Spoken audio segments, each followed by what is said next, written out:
What's up, everybody? Welcome to the Pick Six Podcast, CBS Sports Daily NFL Podcast. I'm Will Brinson. I'm your host. It's October 19th. We are presented by Express. Express is all new and all about you with a fresh assortment of casual, versatile, and super comfortable styles. Find out more about Express and their exclusive Pick Six Podcast offer later in the show. All right, off the top, we're going to talk about Buccaneers and Packers because I got to tell you guys, I feel, and I was feeling it. I was feeling it, feeling the vibe, feeling the mojo. That feeling is the 7 shots you had after the Braves lost. That's normal. Well, how many shots are in a fifth? 11. Oh, then I've had more than 7. So I would say, I don't actually know. No, it's way more than 11. I have some Four Roses single barrel here. I'm going to sip on it throughout the show. It's not abnormal for me in this podcast. I am very distraught by the Braves, but I will say this. The way that week 6 was going, it did feel like there was a changing of the guard, a turning of the tide, somehow the benevolent spirits were rising up to fight against Pete Prisco and his satanic ways. And it starts with the Packers getting kicked in the mouth by Tom Brady and the Buccaneers. Pete was talking all week how the Packers were a lock and they were going to go in there and take care of business against Tom Brady, blah, blah, blah, blah, blah. They get down 10-0. Aaron Rodgers does a triple pump. Herbert McDingleberry. What's the Hingle? Yeah. Hingle McCringleberry. Come Hingle on, McCringleberry Brinson. from Key and Peele. It was funny. It was a great celebration. It was funny for 15 seconds, and then things went horribly wrong. Right. Well, so his touchdown gets called back. They score a touchdown on Aaron Jones rushing TD to go up 10-0. And then the Buccaneers scored 38 unanswered points. This over, which, by the way, should also point out, not great for me, should have never been in doubt, but the Packers couldn't do anything in the second half. The Buccaneers were smothering. Like, they dominated the Packers to the point that, like, our buddy of the friend of the podcast, John Ledyard, had complained about their pass rush early on in the game. He got quote tweeted by Jason Light. I didn't quote tweet it. He got the googly eyes. He quote tweeted with the eyes emoji. Right. Like, hey, look and at this. in Ledyard's defense, he just leaned into it. He goes, yeah, you were right at the time. And then guess what? I was right at the time. And then the Buccaneers played. Let me ask you, by the way, the Buccaneers were +3 or plus whatever. It didn't matter. They covered easily. The under hit. Ronald Jones was your top fantasy performer. Tom Brady and Rob Gronkowski. Dunking on Wilson here. Oh, yeah, that's right. He should have sent me the googly eyes emoji. And Gronk gets to celebrate by going to Vegas next week. What a day for Gronk. So Ronald Jones, first 28 games, he had 1 100-yard rushing performance. He's had 3 in a row now. He looked like LeGarrette Blount, number 27, out there just running over. He does look like LeGarrette Blount. Yeah, just a 27, and he's much thicker than I think he's been in previous years. Let me ask you guys this. 2 things. I'll make a statement, then I'll ask the question. This is the reason why, in part, the Packers lost. Jamal Williams. So there's that. And number 2, he said Tom Brady doesn't know what 4 downs is in midweek, and that's what got Tom Brady. That's why I'm saying that. Number 2. Oh, right. Did it seem to you, Breech and/or Brinson, that Aaron Rodgers, when the chips are down, he just says, F it, I'm done. I'm not even going to try. Because I felt like the team said that. Well, Aaron Rodgers is the leader, and I don't care what Equanimeous St. Brown is doing, but Aaron Rodgers, his body language, even at the end of the first half when Ndamukong Suh shoved him basically into the bleachers and he got angry at a legal sack, I felt like he was done. Yeah. And the thing is, you see that, and we saw it last year in 2 49ers games. I felt like in both of them where he just kind of gets to a point where he mentally checks out. And as you said, Ryan, he's the leader of the team. He's the one that everyone else, all his teammates, they take their signals off of Aaron Rodgers. If your star quarterback is basically given up on the game, and that doesn't affect you down the road, but affects you in the game you're playing. If he gives up on the game, like, why are you still playing? Why are you don't want to go out there and the final Buccaneers touchdown, there were, and it was noted by Joe Buck or Troy Aikman, one of them, there were like 7 guys just standing up, milling around. Like, they looked like they were at a frat party, like walking around, like holding, like might as well have been holding cups. They weren't even trying to stop Jones from scoring. It was pathetic.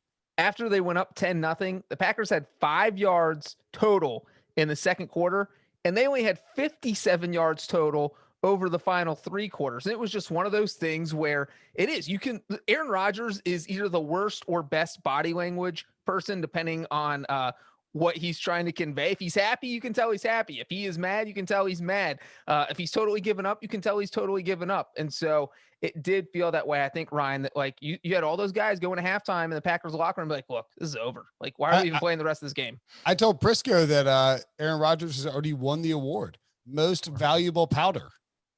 He was pouting, and there's no two ways about it. It was bad, man. It was bad. And the lucky thing for him is that he's so good that he doesn't experience that very often. But that leads me to my second question. Is Matt LaFleur a good coach? I just don't have any idea. I don't. I mean, he's now. I mean, what's his record now? 13-3 last year, and whatever. They're 4-5-1 right now. So they're 5-1 now, right? So he's 18-4 as a head coach, and people thought Rodgers. I think we were being too harsh to flip it on Green Bay. I will say this. What do you mean? Well, let me ask you this. To go along with 4-1 ahead of mine. Sorry. So he's 17-4 now. Like last week after the Packers game, I was sending out tweets like, "Oh, down to the Packers. I'm so sorry. I made a mistake." Blah, blah, blah, blah. That was stupid. I should have stuck to my guns and been like, there's going to be some regression here. They did look good. But I think that, I think this is important when you analyze football for a living, is that you have to be willing to adjust your perception of a team based on what you actually see. Like you can't go on your preconceived notions about whatever you thought coming into the season. So I was like, all right, the Packers are good. They're consistent. They have a great offense, and maybe their defense is good. David Bakhtiari, I believe, has it. I don't know what his injury is specifically, but Prisco was texting about a torn pec. If he's out for the year, that changes everything for the Green Bay Packers. Well, going to see a lot more pouting then. If Bakhtiari, but dude, Rodgers was getting blitzkrieg by the Buccaneers pass rush. Blitzkrieg. Even before Bakhtiari went out. But yes, that didn't help once he did go out. That things were complicated. What were you going to say, Breech? I was going to say, to go along with your point and your question of, is LaFleur a good coach? Like he's certainly above average. You can't start 17-4, but when you look at the Packers schedule for this season, they've won games they were supposed to win. That's kind of what but I guess they're so good that they're going to be favored in every game. And so I feel like maybe you can point to the Saints game. They beat the Vikings. They beat the Lions. Those were games they were expected to win. They beat the Falcons. Wouldn't we agree that the Falcons, Saints, and Vikings are all substantially worse than we thought they would be? Yes.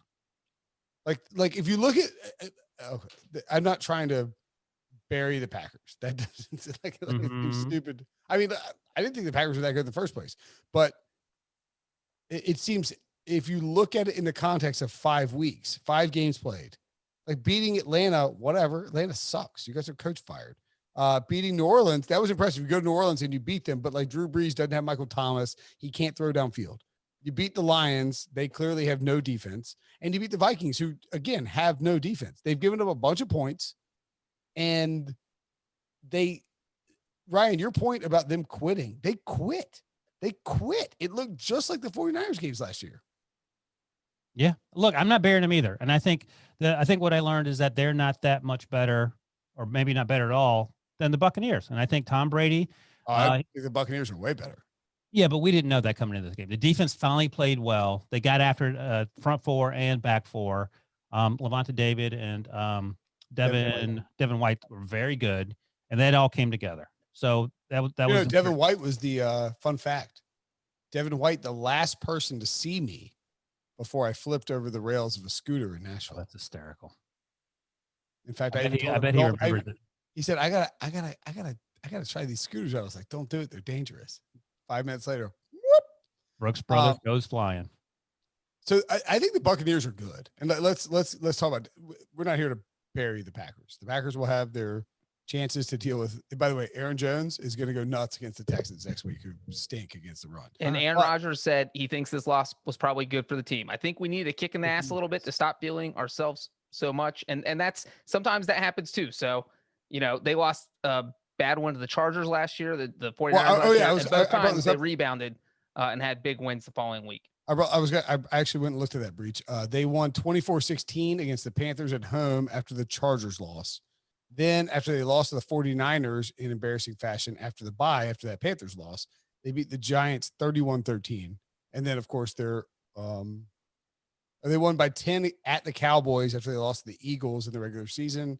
And then their only other loss was at San Fran in the playoffs. So, yeah, you could expect a bounce back. The Packers are a good bet next week. They should bounce back. Rodgers will be pissed. Jones will go nuts.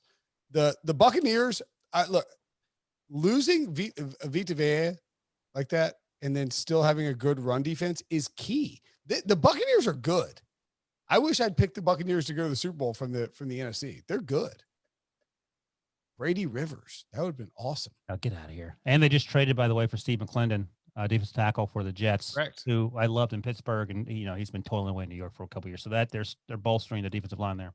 And I feel like now that we're 6 weeks in. Way to weave the news in the podcast, Wilson. That's professional work. The Buccaneers absolutely feel like the best team in the NFC South. I think the Buccaneers feel like the best team in the NFC. Seahawks? No, let's. I would say that Seahawks go on a bye for 1 week and Brinson forgets they exist. No, I disagree. I think that well, first of all, we all agree that the Seahawks defense stinks, right? Russell Wilson does not stink, however. He'll put up 55 points if he has Brady, to. Mike Evans, and Chris Godwin can go toe to toe with the Seahawks. No, they can't. Brady is not the same Brady. Let's calm Brady down. looks fine. He looks okay. He's not. Ronald Jones is awesome. Brady looks fine. All right, I'm with Breech on this one. Let's move on because I don't want to argue. I love the Buccaneers. I'm glad they won that game. Gronkowski dunked on me today. He went 679 days between touchdown catches, which is mind blowing. I don't know. It's important though. You know how many days are in a week? 7. So if you take the 7 out, 69. Oh! All right. 49ers beat the Rams 24-16 on Sunday night. And this is interesting, of course, because we mentioned the Green Bay Packers, the 49ers. The 49ers last game, they got blown out at home by the Miami Dolphins, embarrassed. And they absolutely destroyed the Los Angeles Rams at home in prime time. That was a bottom. I guess I don't really have a game log in my mind of Jared Goff bottom 5 games, but that felt like a bottom 5 Jared Goff game. He was awful. He didn't have the ball very long. Jared Goff has had some stinkers, Brinson. I'm not sure that was in the top 10. Okay, so bottom 10, top 10, bottom 10. His top bottom 10. He was terrible. Goff was bad. He wasn't great, but they weren't on the field very long. That defense got 0 sacks against Jimmy G. I just saw the next gen stat. Jimmy G threw for 268 yards. Do you know how many of those yards were yards after the catch? Oh, 201. Yes, 263.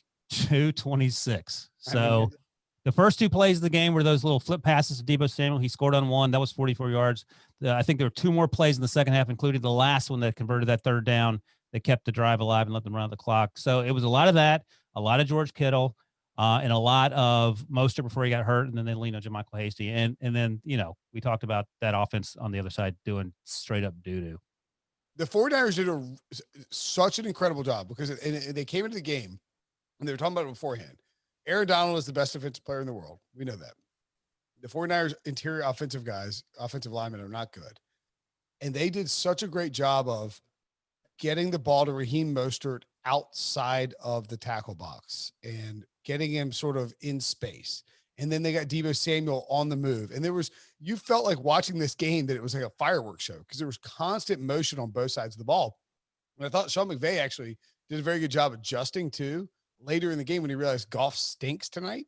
I'm going to try and use a bunch of jet sweeps and a bunch of different motions and stuff. But it was too late. The 49ers had already made their move, had gotten the lead. The Rams defense, is a run funnel. You can run on the Rams. Like if you block a certain way and you move your guys in motion a certain way pre-snap and you get guys outside of the tackle box, you can run on the Rams. They're easy to run on. And the 49ers did a great job with it. That was fantastic coaching. Well, yeah, and that's what you want to do. If you're going up against Aaron Donald, you just game plan the whole game away from him so you don't have to deal with him. You don't want to get Jimmy Garoppolo, who's on a hobbled ankle and will probably break in half if Aaron Donald sacks him and falls on top of him. And Kyle Shanahan said, we're not going to let that happen. Jimmy's going to get rid of the ball in like a half second with these little dump off passes that you were just talking about. And it was really just a really, really smart game plan by Kyle Shanahan. And also, this is the 49ers team we thought we would see when all the razzle dazzle works when everyone's healthy. And, the 49ers aren't down to their 5th string receiver and their 3rd string quarterback. As hard of a time I think we give Jimmy Garoppolo, the 49ers offense is better when he's in there. And I think, look, anybody can throw these short little dump passes. That was stupid. Whoever asked him that should have their press credential revoked. Like, is Nick Mullins going to take Jimmy's job? Like, no. Oh, don't ask that today, though. Right. And anybody can think what they want about Jimmy Garoppolo. You can say, hey, maybe he's not a top 15 quarterback if you think that, but he is the best quarterback on that roster. And the 49ers are better when he is in there and healthy. You're exactly right. And I owe him and Kyle Shanahan an apology because I had fallen for Sean McVay and Jared Goff over the first month of the season. Do you know who they've beaten, the Rams? They've beaten every team in the NFC East. So if they were in the NFC East right now, we'd be celebrating because they're a 4-2 and they're a juggernaut. But perspective's a funny thing. They play in the NFC West, and they are now 3rd best team in that division, probably. I mean, you could argue them and the Cardinals are probably in the mix for the. We all agree the Seahawks have won. Yeah, and I think right now, I'm taking the 49ers. They just won. I'm taking the 49ers over the other 2 teams. Yeah. I mean, the Rams are 4-2, the 49ers are 3-3. But I think this division is not out of it to get 4 teams into the playoffs. It's not going to be 4. It's entirely possible. The Rams should petition to play in the NFC East full time. I think that's their best bet. Right it's now. Probably not going to happen because Ryan, I don't know if you know a lot about geography. I don't. But Los Angeles is like the opposite of the East. And I know Dallas is in the East, but I don't think they're going to. I don't think the petition they got to is start going to playing go better then. Yeah, I agree. It's unlikely to, by the way, the Cardinals were in St. Louis. It's unlikely to happen, but because the Bears are 5-1 and the Packers are 4-1, both of those teams are probably gonna make the playoffs. And the Buccaneers and Saints look like playoff teams. The Panthers are still hanging around, et cetera. But it's not out of the question. I mean, the 49ers are Kyle Shanahan. I would like if I could take back one take that I've had in my NFL writing career. Oh, I can't wait to hear. Yeah, what is just this one? Well, it would be that sort of mocking the Shana clan, because Kyle Shanahan is one of an incredible football coach. He is one of the few examples where nepotism has worked. Right, and it's like with Steve Belichick. It's not like nepotism is not bad here, because you're getting a guy who is good at it. There is no one better for the job than Kyle Shanahan. Kyle Shanahan is an awesome coach. Right. If you were doing it, so we always do the quarterback drafts where you draft you want to take Lamar. Oh, right, yeah. Mahomes, or you're starting. You're building a franchise, yeah. You're building a franchise coach draft. Yeah. Who would be your number 1 pick? I mean, because you're not you're not taking Belichick because he's. Why not? Well, I mean, you can, but your window's pretty. Is this for the next 10 years, or the next 2 years, or 1 year, or one game? No, forever. You till just they die? Gifted an NFL franchise. Well, Belichick is not a human, so he will live forever. So I will take him. Okay. Then probably Andy Reid, and then probably Kyle Shanahan, and I would probably take Kyle Shanahan before Mike Tomlin. So Mike Tomlin will be 4. What about Sean Payton?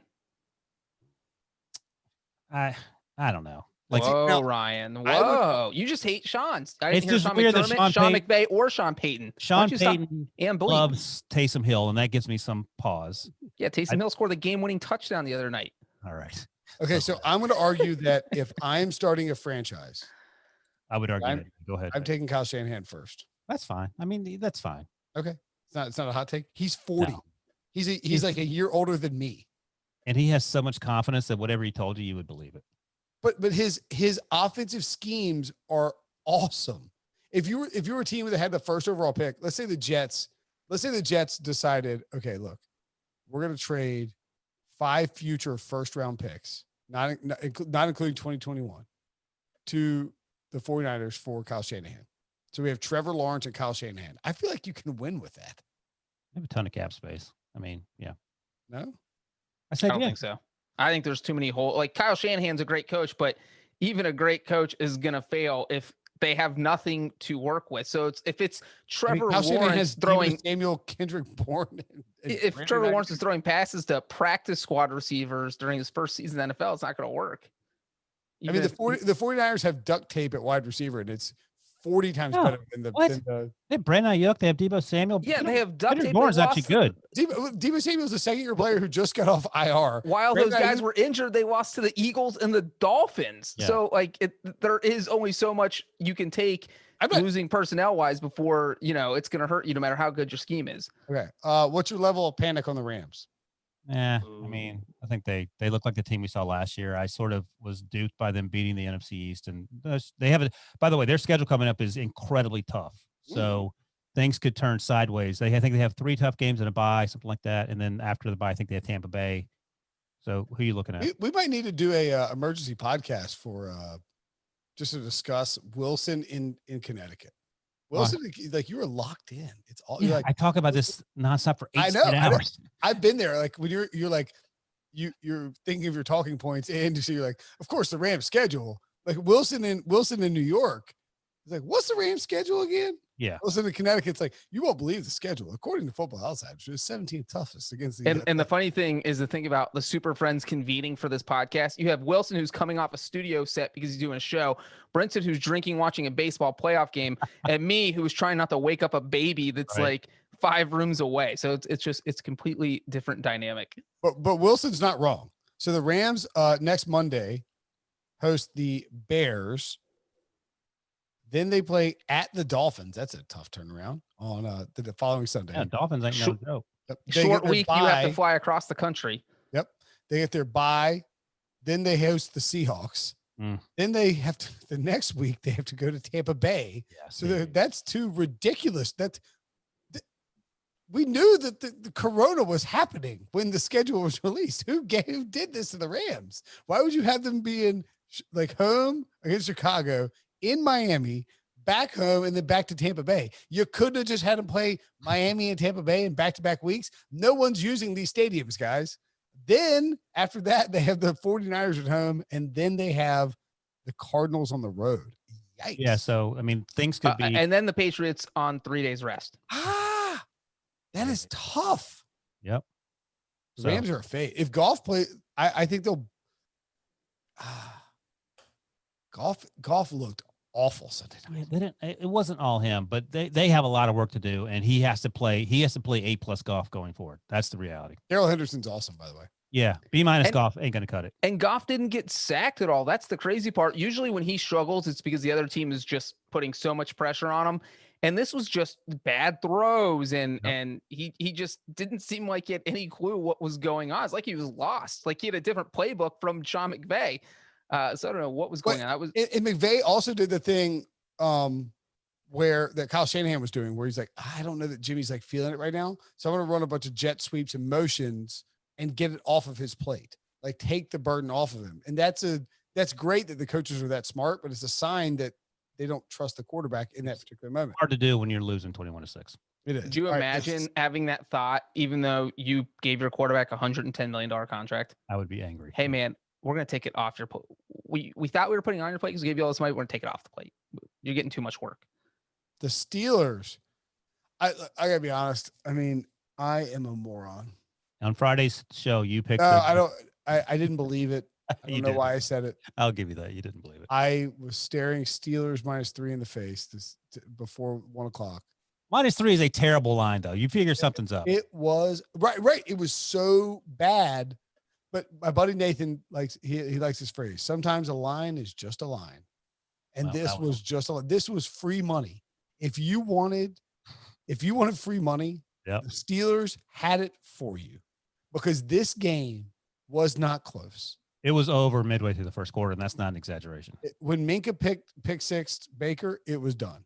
Another tough day for Prisco. Minka, his guy who didn't make the top 100, had a big day. I'm telling you, it felt like it was all flipping on Pete up until the Braves. And he's like tweeting, he's like texting me like, "Go Dodgers."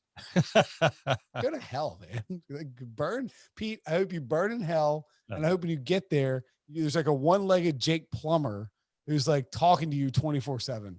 Just so you. Why Jake Plummer? Does Jake Plummer hate him? Arizona State. Oh, right. It reminds him of his losses. I would love for Tim Tebow to be like his like nursing home attendant. Ooh, or he's got to go to like a Tim Tebow Tim Tebow officiated wedding ceremony. That's right. For all of eternity. Yes. That'd be great. The Steelers won 38-7 over the Browns.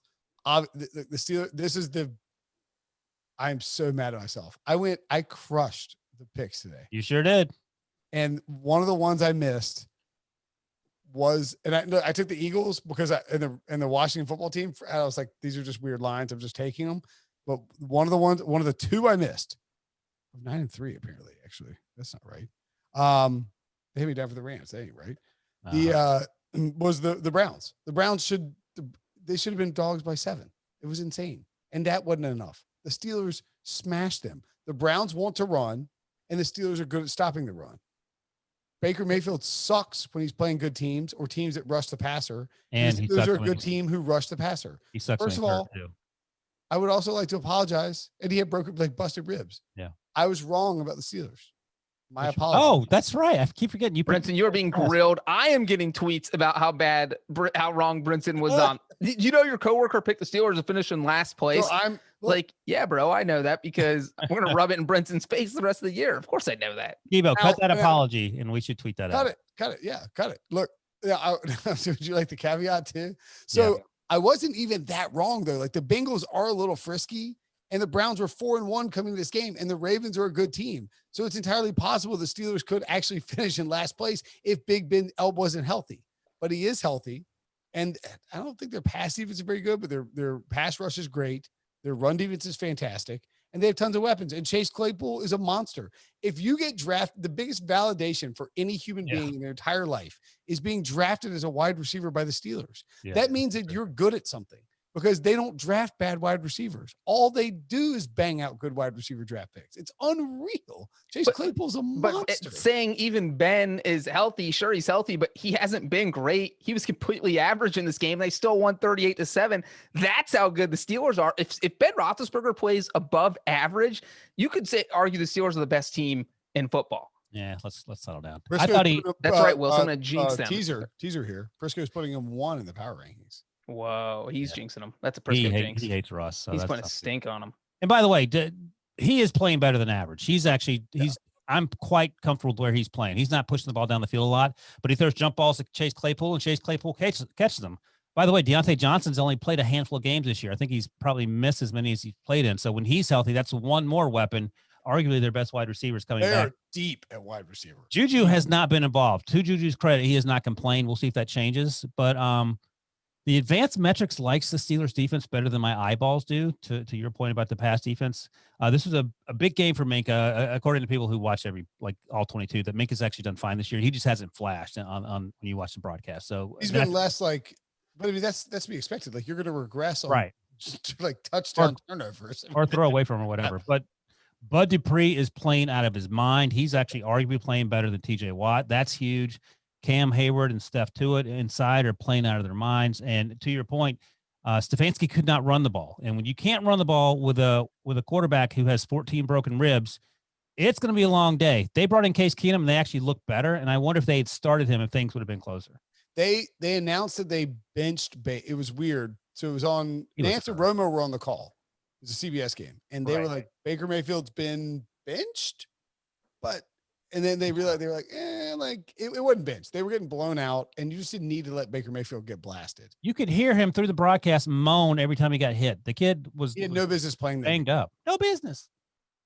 Why would you put him out there? And it's like, if you're playing the Jets, if you're playing the Jets, I understand putting him out there. Maybe let him get a little bit better. He's banged up. You're playing a Steelers defense that's just going to injure him more. Ryan's talking about these 14 broken ribs. You're going to have 50 broken ribs by the time you're done with this game. He got beat up in this game, and he wasn't healthy going into it. So I this hurts the Browns going forward because now his health is in question for the next few weeks. To that end, Breech, let me ask this hypothetical. Is it possible that Kevin Stefanski at 4-1, you're feeling yourself? You're the new Browns coach, first year. If you're 4-1, you're feeling yourself. You're like, we haven't won since 2003 in Heinz Field. This would flip. If I get this win, I have all the street cred in Jimmy Haslam's very short-term memory. But we're talking about.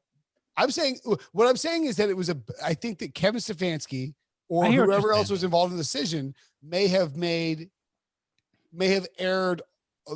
Whatever the opposite of the side of caution is. Right. Like they threw caution to the wind. They threw caution to win. Thank you. And they threw Baker out there thinking, all right, look, if we can win this game, we are all of a sudden 5-1. We're in control of the division.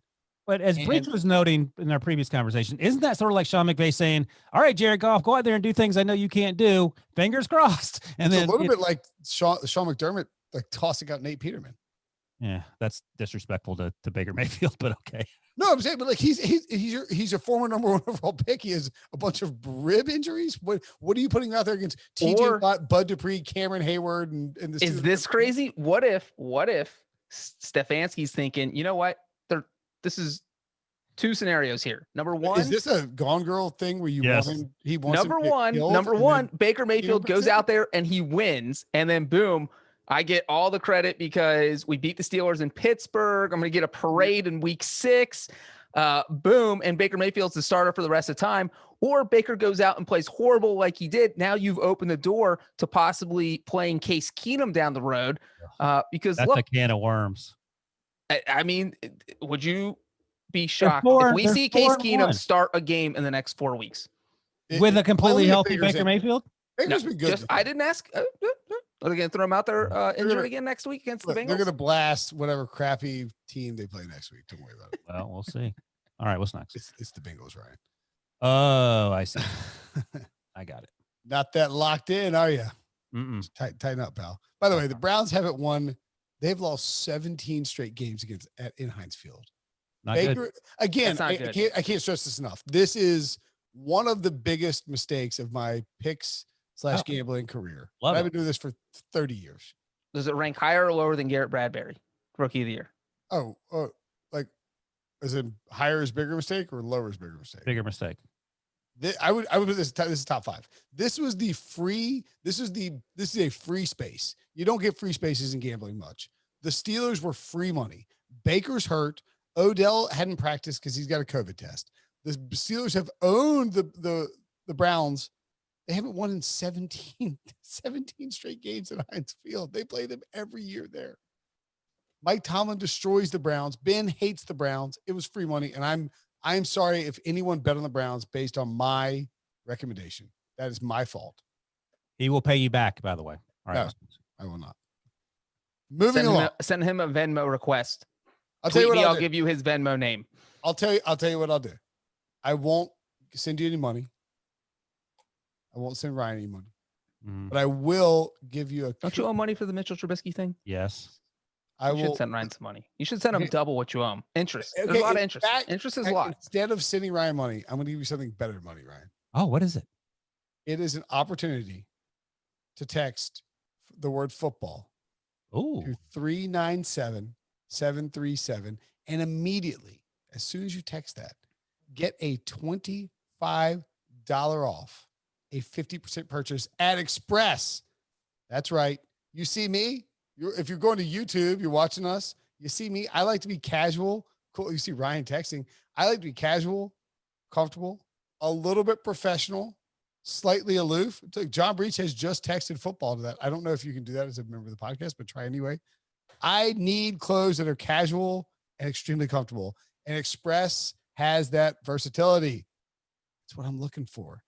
And today, I'm going to tell you about their Luxe Comfort Knit collection. It feels like you're wearing your favorite sweats, but everyone thinks you're at work. It's incredible. People don't have to know it because you look great. So go text 397-737 and get $25 off a $50 purchase. You're going to look sharp. You're going to feel soft, and you're going to look good, feel good, play good. That's how Express rolls. Again, text football. The word football. That's all you have to do. Text football to 397-737, and you get basically 50% off. $25 off your $50 purchase from Express. Incredible deal. Ravens. Done. Yes. Speaking of incredible deals, if you took the Eagles plus 7.5, you somehow covered. The Eagles were getting the snot kicked out of them, and they still covered. They lost to the Ravens 30-28. The Eagles were plus 10 when it closed, plus 7.5 on our side. The over 46.5 hit. Carson Wentz actually outperformed Lamar Jackson. Debo. Let's get our Eagles check in. Here is the Eagles check-in right here. This team is going to host a home playoff game. I don't feel great about that. High. I don't feel great about the season, even if you're hosting a home playoff game, because we know the likely outcome. But I do, after this game and after the past couple weeks, feel good about the future, because I think this game kind of reaffirms that Carson Wentz is a franchise quarterback. And I know the stat line may not necessarily present that. He has nothing. He has absolutely nothing. You like to talk about those social graphics that all the teams put up before the season with the weapons. All right, just imagine the 10 other starters on the Eagles offense heading into the season. They were down to 1 by the end of the game today, outside of Carson Wentz, and that was Jason Kelce. Everybody else was lost. Zach Ertz, Miles Sanders lost during this game. He had nothing. You still don't have enough respect on Travis Fulgham's name. He's something. Whoa. I mean, you called him Todd Fulgham in the early. Did I call him Todd Fulgham? Todd Fulgham. I started him in DFS. We have a little ways to go. Okay, we're getting there. Fulgham. What do you want from me? I don't feel great about the future 6-9-1 Eagles making the playoffs this year, but I feel good about Carson Wentz, and I know it's going to come back to Carson Wentz. The Eagles were in this game. I think they deserved to be in this game because there was a couple big drops, one in the end zone right before half that could have made it approachable. But this team fights, Carson Wentz fights, and I don't want to hear anything about the quarterback. We could talk about other aspects of the team and poor 2-point decisions. I have one Wait. Debo said to question. respect Travis Fulgham's name, and I think, did you just say that there was a drop right before halftime? Are you talking about the Hail Mary that he almost made a miraculous catch on, Debo? No, I'm talking about Miles Sanders in the end zone. Oh, and this is my question, Debo. Yes. Would you like to issue your formal apology now or later to the JJ Arcega-Whiteside fan club? He is. If you want to spend a second-round pick on a blocker that follows the play, a wide receiver blocker that follows the play, go after JJ Arcega-Whiteside, because he is your guy. Spend a second-round pick on him. Was that his first career touchdown? It probably had one last year, but forgettable. What a moment. Miles Sanders fumbles at the end zone, and Arcega-Whiteside is just there to dive on it. Right place, right time, baby. By the way, I'll say this: after watching the Steelers struggle with the Eagles last week and watching what the Eagles did in the second half against the Ravens, the Eagles are the best team in the NFC East. I agree. The records obviously don't reflect He did that. have one last year, by the way. I disagree with that. Get out of here, free spot, Dalton. Both games. The Steelers game, the Ravens game played out the same way, where they both went up by. Stone, he may have pulled a hamstring or a. Both teams went up by like 5 touchdowns, and they were like, "Oh my God, this team is horribly bad." It was almost like they let them have a pity comeback. Yeah, they have no one. That's why they're not the best team in the NFC East. But they're going to get healthy. The Ravens should have won this game 49-14. But here's the thing, Breech: the Eagles are going to get healthy. Dak Prescott is not walking through that door. Why would you say the Eagles are going to get healthy? What history has proven that's going to happen? They got a new trainer today. A new health guy. I agree with Wilson, and this is not a I picked the Cowboys to go to the Super Bowl, but I think the Eagles will probably win the division. Now the Cowboys could win it. Breech, your Dalton bias is coloring your analysis, and dare I say, you're wearing red shaded glasses here. It's an ugly look on you, Breech. It is. The Cowboys defense is way worse than the Eagles defense. And the Eagles offense is worse than the Cowboys offense with Dak Prescott, obviously. But I think let's see what they look like against Arizona with Andy Dalton starting the game. The Eagles lost to Washington. Washington? There is not a quarterback, a team in the league that would have beaten Washington that day with that offensive line. The Eagles tied the Bengals. Brinson says the Bengals are trash, which is it, Brinson? That's how they get into the playoffs. That tie. The Cowboys are in first place, and they're 2-3. What do you like? You're like peacocking around. The Bengals haven't won have the Bengals won a game? Yeah. Did I miss something? They won last week. Yeah, they did win a game. Did you miss all week 5? Yeah. Look, man, the Braves have me shook. Okay. Oh, so I'm sorry. The Bengals are what, 1-3-1? So are the Eagles. They have the same record. Yeah, but the Bengals play in the best of it, the second best division of football, and the Eagles play in the worst. Right. If the Eagles get healthy, they can win that division.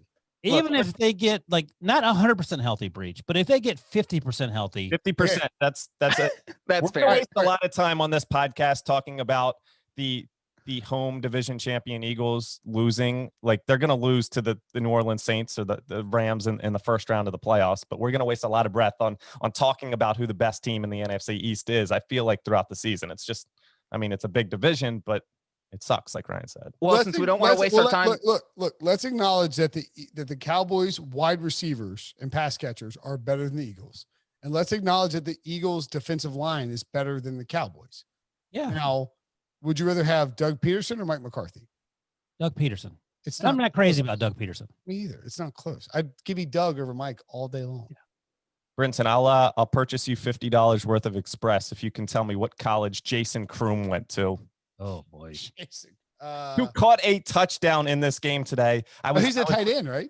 Yeah. So I was at the game I today. want to say Iowa State. Oh, you were at the game, Debo? I went to the game today, caught the touchdown right in front of me, and I literally looked to my friend, huge Eagles fans, who the hell is Jason Kroom? Who is this guy that just caught this touchdown in this huge moment? That's the state of the Eagles right now. I'm going to guess. In fact, I'm going to cancel Iowa State, and I'm going to guess Mississippi State out of respect for Sylvester Kroom. Oh, there you go. Good call. SEC school, Tennessee. Ooh. Of course. Which I looked up, obviously, after the fact. Yeah, clearly. Jason Kroom. Wow, I didn't peg you as a football attending person these days. What? He's a football fan. Why wouldn't he go to a football game? His favorite team. I think Brent's talking about pandemic. It was wear a mask. A unique opportunity in 2020 to attend a game. Okay, follow-up question, and I'm not. How was it? The game itself, like the experience of being in a football game with minimal fans was super odd. There's lots of space to operate. I like that. You know, all the stuff, that the traffic, the bathroom lines, the bathroom not smelling horrible, the food, all that stuff was to your benefit. It's just, you know, a little lack of crowd noise. I will say that I think the fans created one false start with 6,000 people. Nice. It is kind of, yeah, it felt safe. It was about 6,000, I think, fans, and then 7,500 total with game day personnel and everybody involved. So yeah, you're outdoors. I think it's safe. I think it's basically like being a Wake Forest football fan. Right. With a chance to win a game. You do whatever you want. You got tons of room to sit. You don't have to worry about cramping. It's like going to a Mac school. I know all about that. Yeah, exactly. It felt good to boo them going into the tunnel 17-0 at halftime. Felt real good to get those boos back out. Not something I've been able to do in 2020. Feel it in Debo senses the tide turning too. He knows. Yeah, he's getting a little confidence. He's going to be dunking all over Breech before it's all said and done. Okay, hold on. Should we be betting on the Eagles to win the division now? Yeah. What is it? No, well, you're throwing your money away. You're literally throwing it away. Like, just set it on fire right now on the podcast. Just get your lighter out, set it on fire. Ooh, Aaron Rodgers dropped in the MVP race. You hate to see it, Pete. I mean, sorry, just talking out loud. The NFC East.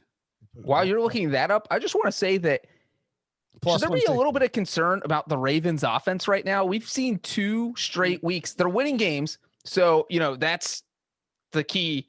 But the offense hasn't looked very good over the past few weeks. Lamar Jackson hasn't looked good throwing the ball.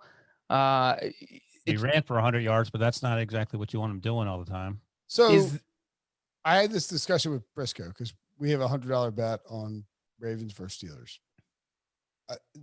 They both basically played the same teams, and they haven't played anybody good. I mean, the Ravens, this is their first single-digit victory this year. They haven't had a game that was within 10 points all year long that they won. Now they lost, and looked awful. To Breech's point, they didn't look good last week. They were blowing the doors off. Dude, they looked fine. They looked fine against the Washington football team. Oh, they did what was necessary to bludgeon a terrible football team. Well, that's fine against the Washington football team, but when you start playing the Steelers, they played the Bengals last week. That's what I thought. They played Washington 2 weeks ago. Yeah, the Bengals kicked a field goal and got booed. The Bengals defense did a really good job on shutting down Lamar Jackson. Wait. Okay, obviously I forgot about week 5. Brinson just blacked out week 5. That must have been right now. Who knows? But didn't they beat that game was never in question. They murdered the Bengals. No one's saying it was in Yeah. question. I am just saying that the Ravens offense hasn't looked as good this year as it did last year. Right. And that maybe they're not the best team in the AFC North. Obviously they're in second place now. So place wise, they're not, but I'm saying overall, I'm not so sure that I wouldn't feel comfortable picking them to win the division right now. I'll play. I was going to ask you who would you bet on to win the AFC North right now? All right. So first of all, NFC East, Cowboys are -130, and the Eagles are +160 at William Hill right now. Who would you take? Slam dunk. You smashed the Eagles. What are the Cowboys? -130. I'm taking the Cowboys. I'm not sure you don't take Washington at 12-1. I mean, that's not value-wise. That's probably better than the Eagles. That's the Garrett Bradbury of that. Well, the Washington already has a tiebreaker over the Eagles. All right. So this is the current odds at William Hill. Breech, I feel like that tie affected you worse than it did me. Your hate against the Eagles. I think that tie is really in your head. That's a good call, Debo. Care to Stupid tie. comment, Breech? No, It's a good tie. he's getting download information from Jerry Jones. He can't talk right now. Ravens are -155. Steelers +150. Browns 10-1. Plus 150 for the team that's currently in first place. Breech, allow me to finish, please. Don't interrupt people. In I this love podcast. that. It's rude. That's gold. Go ahead. And Oh my goodness. of course, the Bengals currently 300-1 to win the division in week 6. I'm saying there's a chance. Oh, he missed. He missed. Oh, and he may have pulled Don't burn a that out because you're hamstring going to get a or lot of use of it when we actually talk about the Bengals game. 300-1 to win the division in week 6. All right, what's next? Let's go. I got to go to bed. Worried about Samson coming in there. Yeah, well, I got to drive home tomorrow to do a 2 p.m. to 3 p.m. show after I've gotten home for 45 minutes. Oh, we have a 2 p.m. to 3 p.m. Oh my god. Yeah, it's not so funny now, is it? Oh no, I'm gonna be looking great. Anyway, I'm not worried about the Ravens. I think the Ravens are trying to not come out of the gate scorching like they did last year. They're concerned.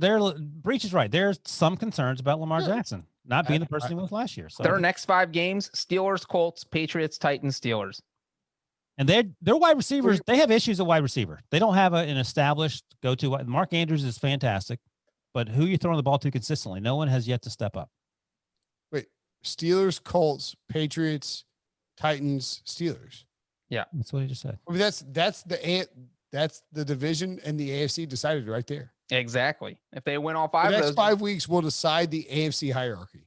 No, well, the Chiefs aren't in that mix, and they're doing fine. But yeah, Well, just in terms of like, I mean, yeah, the the North. Chiefs already have the tiebreaker on the Ravens. Yeah, okay. I mean, the next 5 weeks they play the Steelers twice. yep. There's a bye. They have a bye. All right, I'm going to throw out my theory then. The Okay. Ravens are playing possum. They know the Steelers are coming up twice, and they're about to uncork some deep ball business. Okay, we'll see. What's next? All right, next up is something that I You would can't talk wait about. to If I talk could about. find the rundown. The Broncos. Oh my God, this game was weird. Dude, The Broncos beat the Patriots 18-12. Is that a scoregami situation? The Broncos What? +7 obviously covered. The under 44 hit. Cam Newton was somehow the top fantasy performer at 16 points. Drew Lock threw, I mean, 2 of the worst interceptions you will ever see Kirk as the Cousins is like, Broncos- those are terrible interceptions. as you're trying to ice away the game. Oh my God. And just put the Patriots right back in them, and they couldn't close. That is the first win in Foxborough for Denver since September 24th. Do you think the headline in tomorrow's paper is going to be Broncos win War of 18-12? That's pretty good. Because the final score is 18-12. No, I got it. But there are no horses. Also, the War of 1812 wasn't between horses and people, so probably not. The last time, Brinson, who asked if it was a scoregami? The last time it was 18-12 in the NFL. The Eagles played. I'm sure Debo remembers it because it was week 1 in 2018. Ooh. It was Bill Belichick's first loss as a Patriots head coach when his team did not allow a touchdown. Look, I'm going to go get some ice cubes. And Breech, you can talk about Brandon McManus's 6 field goals. You know what? People were clamoring for that on Twitter. It was the only scoring of the entire game for Denver. I'm going to add something real quick to Brinson's So this was Belichick's first loss to a team where the Patriots did not give up a touchdown. He also only had one loss where his team didn't give up a touchdown while he was the coach of the Browns. Both losses came to the Broncos. And Drew Lock also the one of only two quarterbacks to throw multiple interceptions and win in New England. The other quarterback to do it was Kurt Warner with the Rams. So I was going to say Drew Lock's, I think, finished with a 34.9 passer rating. That was actually worse than Aaron Rodgers' 35 and change passer rating. And the difference, of course, as you point out, Drew Lock won. And let me read these possessions to you, Breech, and tell me if you think this team would go into Foxborough and win under any circumstances. The first 6 possessions all ended in field goals for the Broncos. Then it was punt to start the second half, interception, and then the end of the game. And that team somehow beat the Patriots. It looked like Drew Lock was trying to throw the game away. I mean, it felt like it was 18-3 with under 10 minutes to play in the fourth quarter. And it just felt like there's no way the Patriots can get back in this. They scored a touchdown to make it 18-9. It's like, fine, it's still a 2-score game. Then Drew Lock throws 2 picks over the next 4 minutes. It was just absolutely bonkers. But as for Brandon McManus, who is the MVP of the game, look, when your team can't drive and score touchdowns, you need a kicker who is good. And that is where McManus came through. 6 field goals, franchise record 6 field goals. You know what is fun to me, Wilson, is watching a game with a bunch of field goals. This game was like watching football porn, if you will. If you will. It was like that. McManus hit from 45, 44, 27, 52, 20, and 54. And that 54 was a big one. That was his final field goal of the day, gave him an 18-3 lead. And that was big because if he doesn't make it, then the Broncos would have only been up 15-12 on the Patriots' final possession, and the Patriots would have only needed a field goal tie. So McManus was huge. We should have a separate podcast about just McManus's day. Not right now, but at another time when Wilson doesn't have to go to bed in 20 minutes. I'm looking Great stuff. Titans 42, Texans 36. Quickly. By the way, I will say this. The one thing about that Patriots game that's sneaky. You know what it did? No. If the Chiefs win on Monday, are the Dolphins in the mix? Well, it's funny you say that because this was a huge game for the Patriots, the team they should have steamrolled. I mean, and what are you doing? the Chiefs are going to beat the Bills more than likely, and they could have made up ground on the Bills with a win over the Broncos that they now cannot make up. And this is the first time since 2002 that this late in the season the Patriots have been below 500. They did not go to the playoffs in 2002, so things they got some work to do. And I would just like to point out that Brinson's stealing my points. Last week's podcast, I said the Dolphins were good. And I got shushed. And so now all of a sudden I'm not getting shushed. And I've got people on my Dolphins are good bandwagon that I was driving by myself in the middle of nowhere, completely lost. And now Brinson's here trying to jump in the driver's seat. Can't you imagine a situation where you're hanging out at your house and all of a sudden this creepy little van comes flying by. It's got a dolphin, like a snowflake, the dolphin, like a snowflake, the dolphin on top of it, and he has a dolphin in the back of it. And then Breech pulls up. He's like, "Hey, do you know how to get to Ithaca?" And you're like, "Listen, man, I've seen this movie. Get the hell out of here." Oh, by the way, that reminds me. How deep are you in The Boys? By the way, I just saw that episode and it was super freaky. Oh my God, it's disgusting. That was amazing. I'll leave it at that. That show is I made this analogy. So they kept showing this guy, Will Smith, this Braves pitcher who just got shelled by multiple times in the playoffs. They're showing him in the bullpen. It's like, this is like watching a death scene in The Boys. Like, I don't need to see it. I can't look at it. It hurts my eyes. They shot. I don't want to spoil. Don't say anything. You just season 1, episode 4. How good is the show? I love it. Some people don't like it, but that's okay. I told you it was awesome. You were right. You're actually pretty good about that. The only thing we differ on is Uncut Gems. Now, I like it. You guys don't like it. I liked it. It was just unnecessary. Like, it's just anxiety ridden. Right. That was the point. Also, why are you betting on the right? Yeah. The tip off. I got it. By the way, The Boys. Interesting move. Amazon is now releasing it week by week. So don't catch up too quick. You'll get. Oh, that's smart. You'll get jammed. All right, let's not get sidetracked. What we got? Titans 42, Texans 36. What a thrilling game. Imagine having all of your DFS players in this game, and then at the last minute deciding to move a bunch of people to Cam Newton and losing all of your money instead of winning several thousands of dollars. This is a weekly story with you, though. It really is. I'm the ultimate tinkerer, and I have to stop. Tinkerer. I tinker from 12 to 1. I tinker. I swear, it's unbelievable. So Anyway, let's hear. Should we start calling you Breech's- Tinkerbell? sure. No. Let's hear Breech's defense of actually what is a really good Tennessee Titans game. By the way, the Titans covered. The over obviously hit.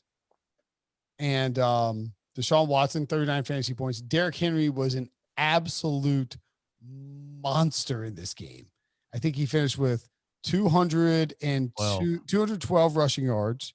52. And thank you, Brian. 52 receiving yards, 2 touchdowns. This is the third time in Derrick Henry's career that he's rushed for at least 200 yards with 2 touchdowns. The only other players to do that, somebody named Jim Brown, somebody named Barry Sanders, and somebody named LaDainian Tomlinson. All Hall of Famers. That is the key right there. I think the Titans are the best team in the AFC. I was going to say, I mean, you can make that argument. What are your concern levels with that defense? My concern levels are like 6. That needs to be higher than that. Because hear me out. If you watch this game, Whole because point I'm of in the show. Nashville, is that the Titans were about to roll and run away with this. I mean, they were up 21-10, and they scored on like every possession in the first half. I honestly thought the final score was going to be like 52-20. And then what happened was Stephen Gostkowski went out for a 27-yard field goal. The Texans blocked it. They went down and scored a touchdown after that. All of a sudden, it's 21-17. Then Taylor Lewan got injured. All of a sudden, the Titans don't Torn have ACL for Taylor Lewan, by the way. torn ACL. Yeah. All of a sudden, he's out. His backup comes in. You know what happens 2 plays later? Ryan Tannehill gets drilled and fumbles it. And then the Texans score 3 plays later. So all of a sudden, it was 21-10, looking like a blowout. You have a blocked field goal. Your left tackle's out for the season. And then it's 23-21 Houston. So it was just 2 really kind of freakish, weird plays. And then Taylor Lewan ain't coming back, though. That's a concern. I mean, that's true, but trying to adjust that in game is a lot more difficult than getting a week of practice to adjust to it. So I am not concerned. Taylor Lewan. So I think we undersell offensive and defensive line injuries when we not us, but like in general, like people when they're analyzing football do it. And like Taylor Lewan and David Bakhtiari are 2. See, this is my point when Barkley and Christian McCaffrey go out. We're like, we have an injury, an injury pandemic. Everyone's injured. Everyone's going down. Yep. But no one's saying anything with Taylor Lewan and David Bakhtiari going down. Those are 2 massive injuries. That can And the Titans drastically defense alter still those has teams. questions. Yeah. By the way, did you see have you seen the 12 men on the field thing? No. With Mike Vrabel? No, Mike Vrabel is a savant. If he did this on purpose, this is the craziest thing I've ever seen anybody do. So it's 2nd and 1. Texans have the ball and they're up and he thinks they're going to score. And the cameras catch him. They put 12 guys on the field. There are 12 Titans on the field, right? I'm going to find the clip exactly, but there are 12 Titans on the field. And Vrabel, a defender looks over and he's like, whoa, I gotta get off. He's like, shh. He's like, don't worry about it. And then he makes a scene and alerts the official. And the official throws the flag and gives them the Texans a first down. But it brings it within range where they can't get another first down unless they score. So they can't use 2 plays to burn the clock off.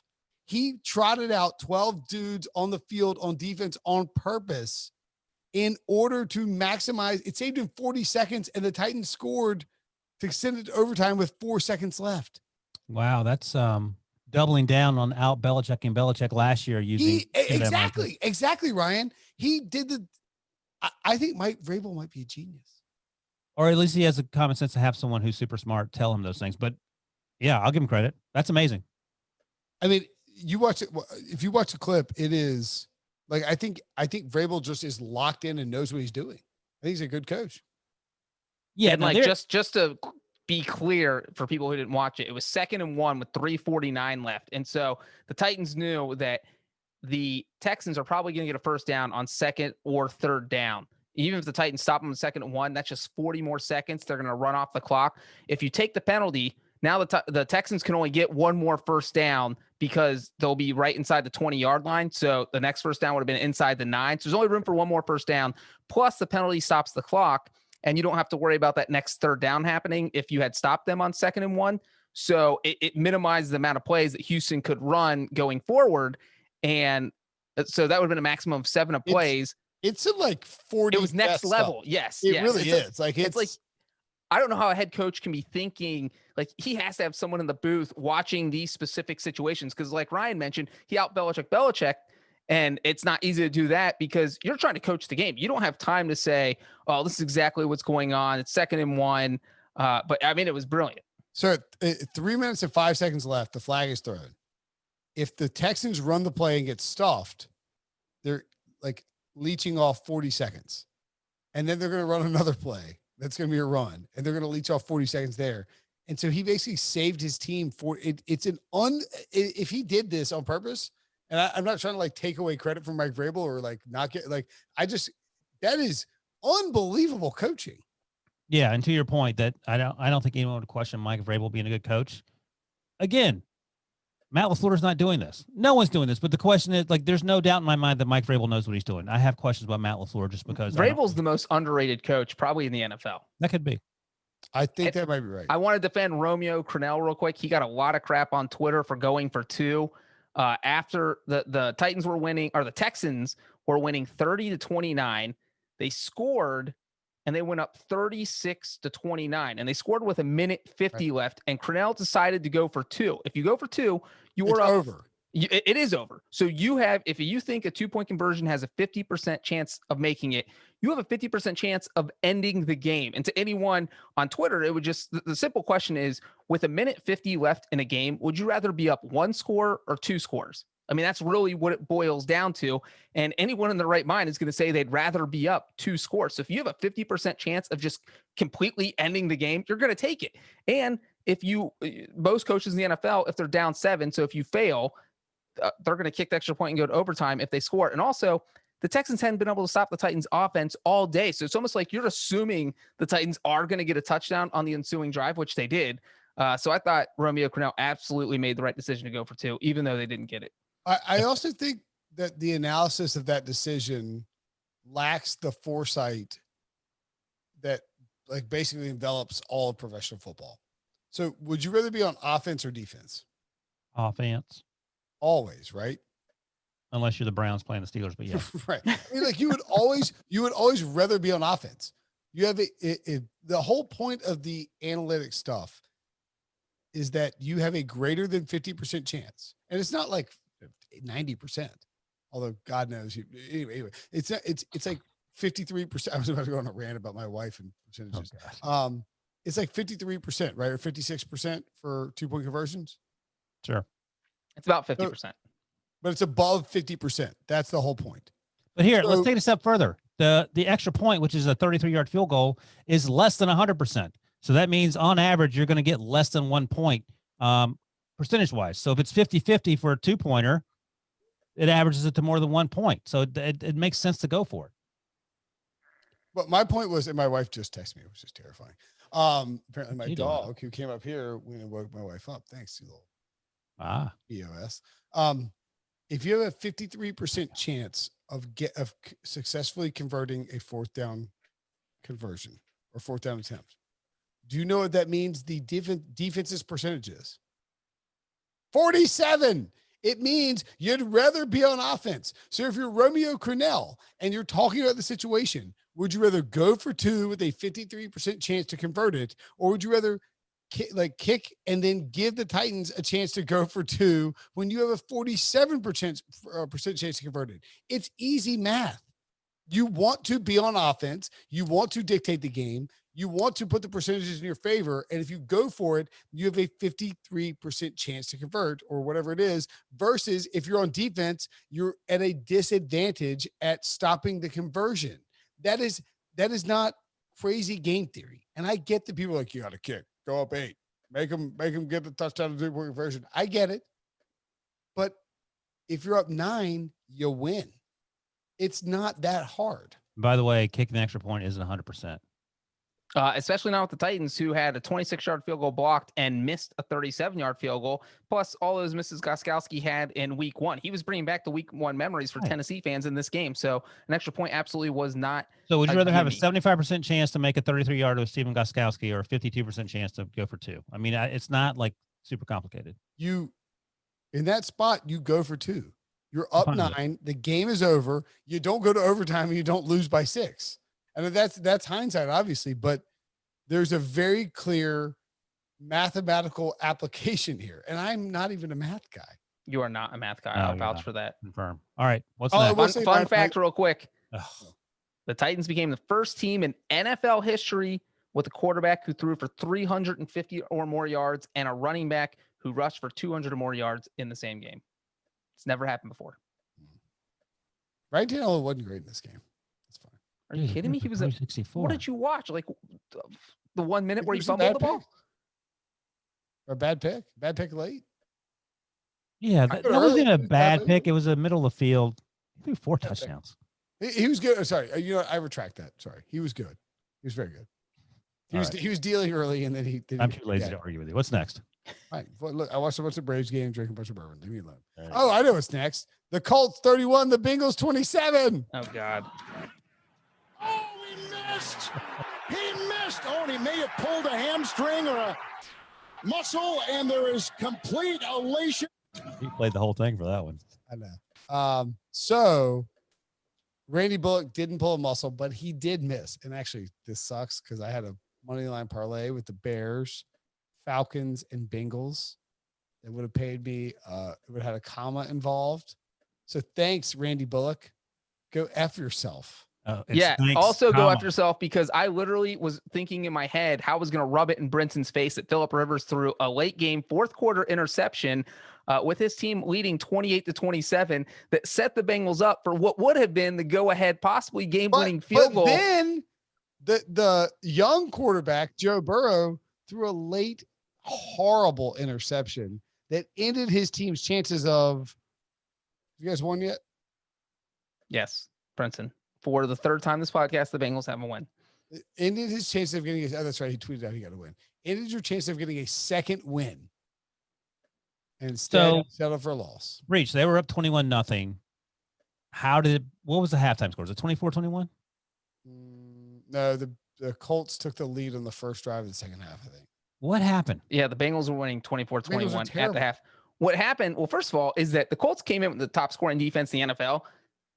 Bengals were winning 21-0. They went off. So let's Ryan give them explain that part of it. Well, let me say real quick that this was the first game ever.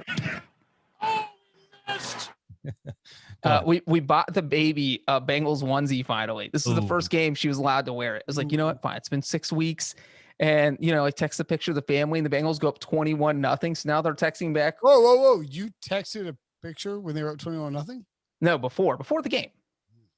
Before the game. Picture the onesie with Annabelle in it. Everyone was excited. And then proceed. And now they said she can't be a Bengals fan. They don't want her to be a Bengals fan anymore. Do you know the last time the Bengals had a 21-point lead? 2018 against the Buccaneers, and they beat Jameis Winston 37-34. Yeah, we all got the rundown, Breech. Good job. Yeah, I don't have the rundown. That was literally off memory. Oh, all right. Let Breech finish. I want to hear this demoralizing story. So what happened is that the Colts defense played like the Colts defense. The Colts have a good defense. The Bengals couldn't move the ball at all in the second quarter. I think they had like 30 total yards, and that was it. And they weren't going to shut out Indianapolis. I mean, I think that was pretty clear. They literally did nothing after going up 21-0. So, they got 2 field goals and good breakdown. There was nothing. Let's be honest here. Let's call a spade and appreciate the fact that Phillip Rivers got white hot. Let me ask. So an unbiased observer, Breech, would you say that Phillip Rivers played well in this game? Yes. I thought Phillip Rivers played his best game in the season. Okay. Ooh, there you go. Besides for that late 4th quarter interception. Early on, I was getting a lot of texts like Rivers is washed, and Rivers got dialed in. I didn't watch the game closely, but his 3 touchdown passes were all fantastic throws. Yeah, he played really well. He got I don't know what happened. I know what happened. They said, "Hey, this is Jacoby Brissett. He's your backup. What do you think about that noodle arm headset. Get out of here. Trey Burton, by the way, receiving touchdown and a rushing touchdown of the Wildcat formation. People no Mo Alley Cox, so that was a big day for Trey. Burton, of course, the former college quarterback who threw the pass to Nick Foles. Yeah, what was that play called? Philly Special. Philly Special. Cheesesteak. Yeah. By the way, also Dagger. What? Had a ton of Joe Mixon in DFS. He has a foot Giovanni injury. Bernard touchdown. By the way, Burrow rushing touchdown. You talk about Justin Herbert's mugshot every time we do the graphic. Take a look at Gio Bernard's mugshot. He looks like the dude from Super Troopers. Oh, I never saw that. But he looks like he's on seen Super Troopers? I don't think so. You got to watch Super Troopers. Yeah, I'm probably beyond that point. But anyway, he has a fantastic mustache. It's what Breech wears when he goes to burgle houses, I'm almost certain. That sort of mustache. Breech, have you seen Super Troopers? I have. Diva? Yes, and Super Troopers 2. I actually thought Super Troopers 2 was funnier than people give it credit for. Brian, you really need to watch Super Troopers. I will do that AJ tonight. Green had his best game of the season. Oh, by the way, Breech, I'm glad you said that because we talked last week about how he didn't try. I saw him on a deep pass early in that game where he did not even jump. He didn't care. It was a pass breakup, and the ball hit him in the hands, and then he dropped it. And it's clear to me that he does not want to be out there. You know what's funny? I'll tell you the one thing you ask about how they blew this lead. I would almost put it on Zach Taylor. I thought the first quarter, I was like, Zach Taylor is the coach of the year. This is the most brilliant coaching performance I've ever seen. Then over the final 3 quarters, it was just like he checked out. He pulled Aaron Rodgers and just decided to mentally check out of the game. And they went 3 and out a few times. They were just the play calling just seemed all over the place. It was kind of depressing to watch. I could sense that the Bengals were not going to win this game after the Colts scored their first touchdown. I'm pretty disappointed in AJ Green. Yeah, we agree on that. He didn't care. Well, he said last week that he felt like he gave up on his team. And Breech said he played well this game, which is great. But what I saw early on was not encouraging in terms of him turning things around. So I'm glad maybe he found himself or whatever. All right, Ryan, in Vegas, the odds on the Bengals finishing 2-12-2. Oh, wow. It's currently 5-1. Would you bet that? Yes or no? Yeah. Like they tie another team? They just wanted to finish 2-12-2. Put a hundy down on that. Who's the best team in the AFC South? Tennessee. Are you crazy? Colts are 4-2. I'm with Breech. I like Tennessee a lot as one of the best teams in the AFC. Yeah. The Colts have a better defense than the Titans. They do. But the Titans have a better running back and a better pass receivers and a better quarterback. Fair.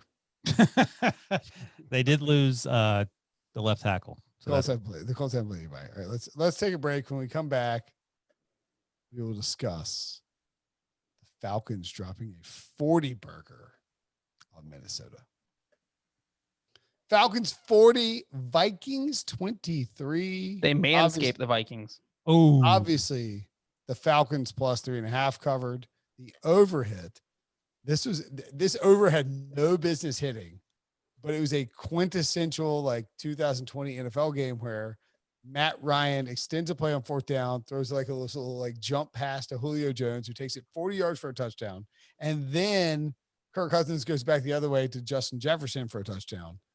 It really should have been like 37. Kirk Cousins. Wait, and then Matt Ryan throws another long touchdown pass on 4th down. It wasn't long per se. It was all yards after catch. But the Hayden Hurst. Hayden Hurst 35-yard touchdown catch on 4th and 1. And then Kirk Cousins threw another touchdown pass. There were like 4 entirely unnecessary touchdowns in this game.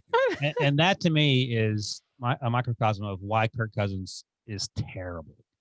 It was 20-0 at half, I think, something like that. He had 0 touchdowns, 3 interceptions. 30-7 at half. It was 20. It was 20-0. Okay. And his very first throw was the curbiest of interceptions. It was, if Breech went out there with a blindfold and you made him throw left-handed, he would not throw a pass that poor. I would not. I don't know what. And here's what happens. I say it every week. If the Vikings get down, guess what Kirk Cousins can't do? He can't come from behind. So it didn't matter that Dalvin Cook wasn't out there. Madison rushed for 26 friggin' yards on 10 carries. You know, he was Jamie Eisenberg started the. He was so angry. So look, what did Mike Singletary say? You can't win with him. and he went on that rant about the tight end I there. want winners. Right. Kirby Cousins ain't cutting it, man. It ain't all on him. I know the defense is young, blah, blah, blah, but you just lost to the Falcons. I think what happened with the Kirk Cousins thing is He's terrible. That's what happened. no. Well, I think they stuck. I think Rick Spielman and Mike Zimmer got on like they're not on the same page. Like they stuck a square peg in a round hole. Kirk Cousins and Mike Zimmer can't coexist. It ain't working. It ain't working. Can you believe that this team gave Mike Zimmer and Kirk Cousins, who cannot coexist, both got extensions this past offseason? I mean, that's insane. That's bananas. You can't have both those guys NAS on the same team. You have to get rid of one of them eventually, or both of them. I don't know And who they you get rid traded of. Stephon Diggs, who looks awesome. Well, Justin Jefferson went off. That's the great news. Justin Jefferson's great. He had 166 receiving yards and 39 fantasy points for me. But again, garbage time Kurt, that doesn't do you any good if you're a Vikings fan. Mike Zimmer, Ziggy Wilf, it doesn't help you because the doors were blown off of this team. I guess the good news is, we're down to the Falcons. That doesn't mean anything because the Falcons are terrible and they always blow leads in the second half. The bad news is Kirk Cousins can't come back. They're a bad football team. And this is my whole argument for taking the Vikings or taking the Falcons before the game is that the Vikings cornerbacks, and Mike Zimmer is probably the best cornerbacks like coach in terms of defensive coordinator or head coach, however you want to phrase it, of all time. Like he coaches up cornerbacks like crazy. Did it in Cincinnati, did it in Dallas, does it in Minnesota. But these guys are young and they're not prepared. And the Falcons didn't even have a good game plan. They were trying to go back to Todd Gurley. All they had to do was just let Matt Ryan throw deep to Julio Jones and Calvin Ridley, and they were not going to be covered. It was a physical mismatch all day long. Just throw bombs to those guys, and they had everything they wanted, and they wouldn't do it. The Vikings are bad. Did you see? Take a look at Kurt's comments in Slack there. So Kirk said, the reality of is if the pace I'm on in terms of interceptions, if that were to continue, I won't finish the season. I won't. You know what I mean? There's a little bit of, you've got to improve. Whether it's them telling me, hey, we got to improve, or them pulling me, we got to get better. That's what the rest of the season will be about for me. I'm trying to protect the ball as best I can because when you turn the ball over, it really hurts your chances to win. I know that. I just need to improve as we look ahead for the rest of the season. That sounds like, you know what? The next drop should be him saying, "How you like that?" That sounds like a guy who wants to get benched and collect paychecks. or That's what that It's sounds Joe like. Flacco. it's hard to explain. And I will in this game real quick. I thought that the biggest key was the Falcons defense came up with the goal line stand. The score was 10-0. Atlanta was up. It happened in the second quarter, and the Vikings hit the ball at the 1 yard line. If they have Dalvin Cook, they probably just hand it off and he walks in. But they had our boy Alexander Madison. They couldn't get in, and you know what they did? They didn't give the ball to Madison. I bet the live over right before that goal line stand at 57.5. And like, as soon as it got stopped, I was like, this is dead. And it somehow still hit. They have Madison. So what they do on 3rd and 1 from the 1 yard line, Kirk Cousins throw incomplete. 4th and 1 or 4th and goal from the 1 yard line. They don't give the ball to Madison. So like, you have a starting running back for a reason. Like, why aren't you using him? And on 2nd and goal from 3, he had gained 2 yards to get them to the 1 yard line. So just mind blowing play calling, bad football team. Are they the worst team in the NFC North? Yeah, by far. Yeah, who's second? The Lions, I guess. Oh, we should talk about him. Nice. Great segue. Nice, baby. To the Lions, who are not next in the rundown, but we'll do it anyway. Ryan just Lions, skipping rundown stuff. Going rogue. Lions and Jaguars. The Lions smoked the Jaguars. The Lions should be 4-1 or 4-1. Is that right? Let's settle down with that. Is Jim Caldwell coaching them? Otherwise, they're not going to be 4-1. Matt Patricia's the worst. He tried to blow this game too, but the Jaguars are too terrible. Can we start off? Can we start off with I want to hear Breech's take of having the 5th kicker in 5 weeks and Hold on. 34-16. Lions beat the Jaguars. This game should have gone over in the first half. But the Jaguars have no interest in scoring points, so it didn't. Instead, the under 53 hits. The Lions cover -3. DeAndre Swift, your top fantasy performer, 23 points. If you played him in DFS, you probably got rich. What was fascinating, Breech, about this is that some point in the first quarter, this gentleman trots out to kick a field goal. You're like, is that Bills wide receiver John Brown? Right. No, that's another man named John Brown who's never in it. Is it never in his life kicked a field High goal? school, college. He was a college soccer player. Never kicked a field goal. All of that is true. Everything you just said. So if you're Jacksonville and you're 1-4 going in this game, what makes more sense? Not having a kicker and just going for it on fourth down and extra points, or bringing in someone who has literally never kicked a field goal in a game that counts in his entire life at any level. He did. Just clarify. Did you say in his life? You mean his entire life? I mean his entire life. So not at high school, not college. He has never kicked a field goal until he attempted one on Sunday at the NFL level, right?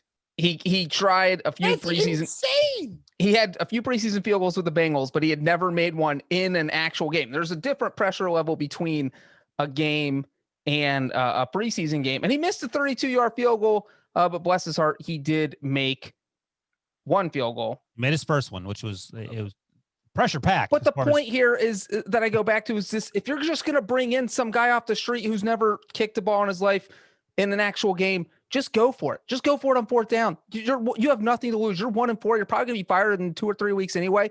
Just go for it. Like, Hey, Breech, how old's your dad? 63. So let's say he had a month to prepare. Would you rather have Jim Breech at 63 years old kicking today for the Jaguars, who has tons of experience, or John Brown, who, as we have pointed out, has never kicked before in an organized football game? Well, if Jacksonville's kicking from the lengths they were kicking from in this game, then my dad, both kicks were inside 32 yards. And again, that means that Jacksonville got the red zone and kicked field goals. Why are you kicking field goals?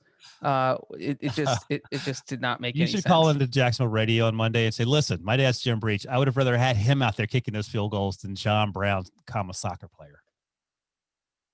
Yeah, I mean, the Jaguars are awful.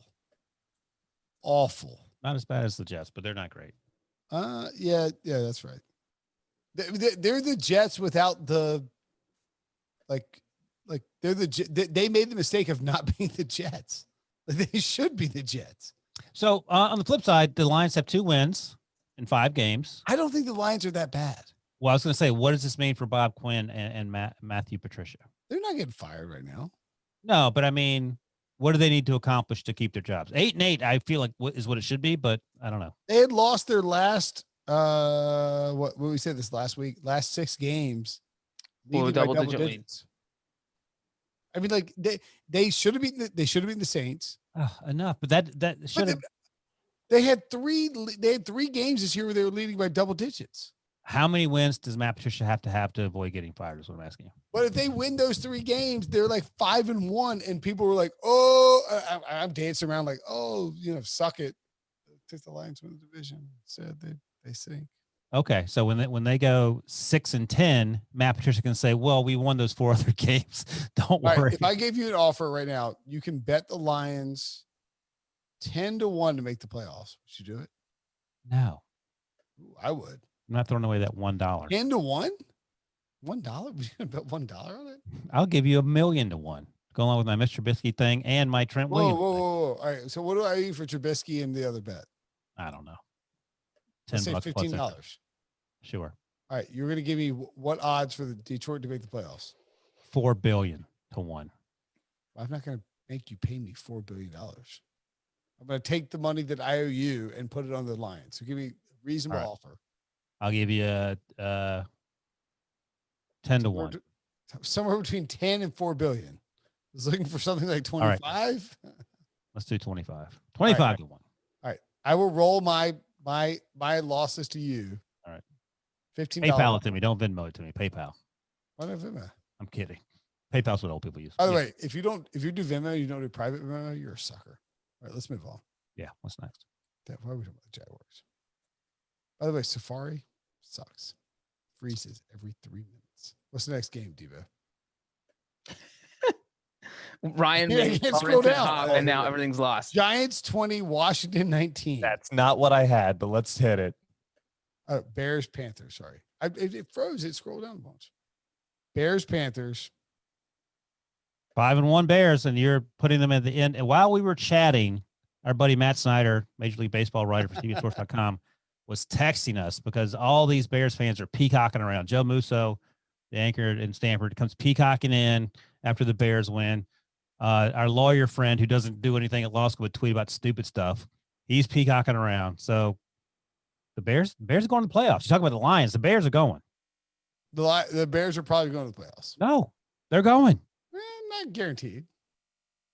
Breech, where are you on the Bears going to the playoffs conversation? Brinson, they're 5-1. If they just go 4-6 the rest of the way, they're getting in. They're going 4-6 the rest of the way, at like minimum. Rams, Saints, Titans, Vikings, Packers, Lions. Lions. What are you talking about? I'm literally reading the schedule. Oh, I thought you meant the teams that are playoff eligible. That's why I was yelling. I'm reading the schedule. Okay. Then Texans, Vikings. Yeah, they're going to the playoffs. Okay. There we go. Texans. So wait a second. You've apologized. Jaguars, Packers. You've apologized. Now, look, hold on. Wait. Stop. You've apologized to Steelers fans. Do you want to now preemptively apologize to Bears fans or not yet? Don't do it. I think you need to wait like 1 more week. You know what I did, right? No. I flipped. I'm picking the Bears to win every game from here on out. That is so infuriating. I know, I wrote that in my column. Take your medicine. I had so many tweets that were like, "You're not even picking games based on data, or you're just picking them out of spite." I was like, "Why do you care?" I'm picking the Bears to win every game. That's so for much. The rest of the season, they're going to win every game 24-3 the rest of the way home. That is the most Brinson thing ever. Now Bears fans can't even enjoy winning games because this butthole. Yeah, leaning into it. So I would have them beat the Rams. I think they could lose the next 3. And then all of a sudden, they're going to crush the Rams.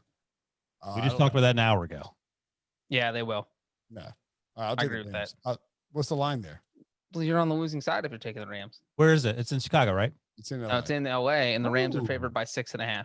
Oh, get out of here. Whoa. Jared Goff is going to eat alive by that Bears defense. It's going to be ugly. The 49ers didn't even have a healthy defense tonight, and Jared Goff struggled.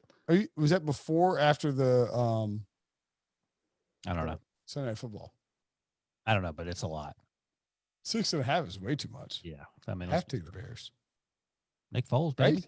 Yes. Although, stop it. Well, no, I don't think that Matt Nagy is creative enough to avoid. The Rams had 6 points at halftime and 9 points to the very end of the game where they threw that. Bears defense is good. Bears offense, not very good. Nick Foles, Allen The Bears Robinson. defense is so good, it makes up for the fact that the offense isn't great. They are, look. The Bears' first touchdown drive in this game was 7 yards. 7 yards. A house of cards. Or the Rams. No, they're a house of cards, but like the bottom foundation is made of cement, and then there's some cards on top of it. The defense is so good, the house can't completely collapse. House of cards works, man. Yeah, well, I'm telling you how it's different. Well, this house of cards, it's glued together at the bottom. How about It that? can't collapse. That's right. Bears are a house of cards. You said they're going to win every game, so make up your mind. They're A house of like greeting cards or holiday cards or playing I'm cards. going to pick them to win every game, and I hope they lose every game. And then Just the absolute worst. 6.5. That's insane. All right. Well, what did you take away from your Panthers there? Teddy Bridgewater was okay. He and Nick Foles both made some picks. No, like Teddy threw down the field a little bit better than I thought he would. Robbie Anderson, by the way, is a legit wide receiver 1. Yeah, one of those interceptions was his fault. Yeah, but he made some pretty good plays. Well, let me see if I can remember this stat that I read early on. So coming into the game, he had 36 receptions, which was the best all time in Panthers history through the first 5 games. He had 4 more. It looks like 77 yards. So I don't know where that puts him, but that's pretty insane. Teddy Bridgewater led the NFL in first half passing yards coming into this game. He didn't do quite as well this time around, but I mean, so they're outkicking their coverage, if you will, to borrow a favorite website of yours. Yeah, thank you. This is a game between 2 teams that it felt like this is the John Fox Bowl. That's disrespectful. Like you want to see how we can not play offense? Let's not play offense. I mean, both teams were terrible. One of the teams is 5-1 though. That's true. 3-3. Yeah, the Bears are 5-1. It's undeniable. The guy who I was trolling in week 1 just won't stop DMing me. By the way, before we move on quickly, both these teams are going to crush their overs, preseason overs. Yes. All right. This game was both teams tried to lose this game. It was bad. The Bears won. I said they'd win. They did win. You said they win. All right. You spike picked them. How does that count? Exactly. Let's move on. What do you got? We're at 90 minutes. Yes. Love it. To the next game. Which is. Come on. You can talk about the Giants now.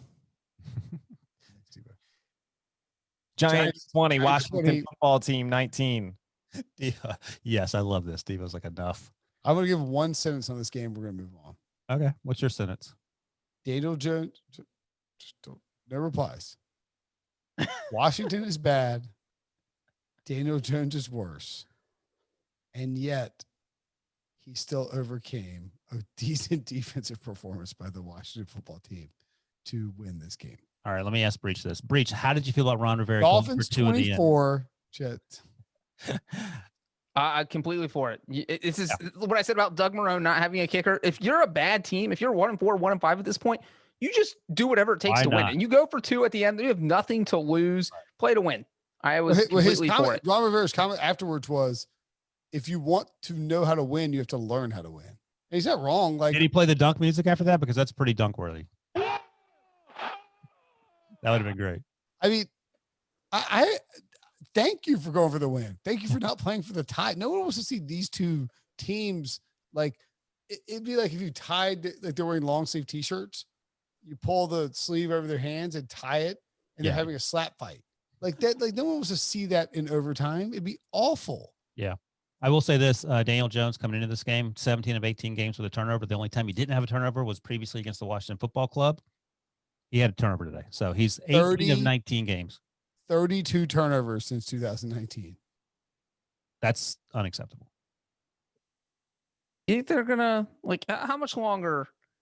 You got to figure the turnover thing out. You know, if you're Daniel Jones, you can't. Well, the offensive line stinks. They benched Andrew Thomas, a first-round pick. He did not play. He may have come in later. What does that say about the person drafting Dave Gettleman that you've already benched your first-round pick and your starting quarterback, your other first-round pick from 2 years ago, is turning the ball over 32 times in 2 years?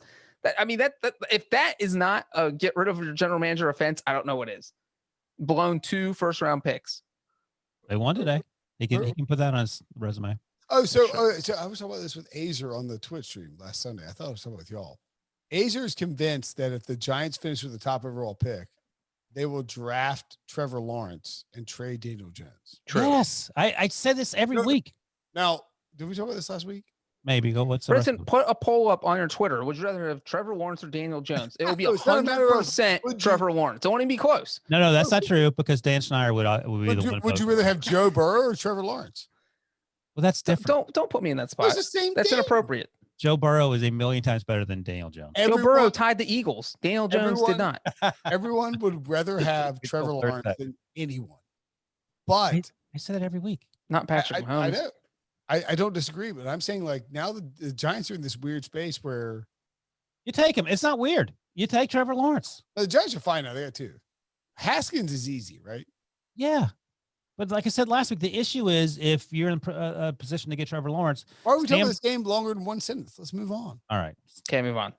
Dolphins 24, Jets nothing. This can be shorter than the last game. This was the Mona Lisa, widely regarded as one of the most important paintings of all time. This was Adam Gates' Mona Lisa. The dude scored 0 points. And the best part is he kicked a field goal to try to not get shut out, and he honked the friggin' field goal. My question is, how did he score 28 points against the friggin' Cardinals a few weeks ago? It's 30-10. He scored. Who did the Jets score 28 points against recently? I think they scored 28 points and obviously lost. The Broncos on Thursday. Okay, there you go. How'd that Darnold happen? ran for 80 yards. Oh, right. And then he got hurt. So there you go. That's how it happened. I mean, look, I don't know what to tell you. If you're a Jets fan, I am so sorry. Why? They're going to get Trevor Lawrence.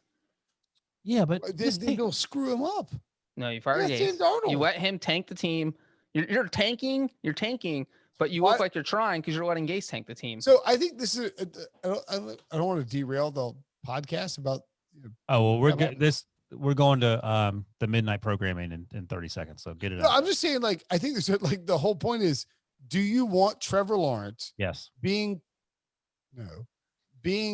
placed like as you a Trevor Lawrence fan, Ryan? Do you want Trevor Lawrence do you want his stewards to be the Johnsons? Because it sure seems like they will F up a straight line. Well, they have a ton of cap space, and you just sign.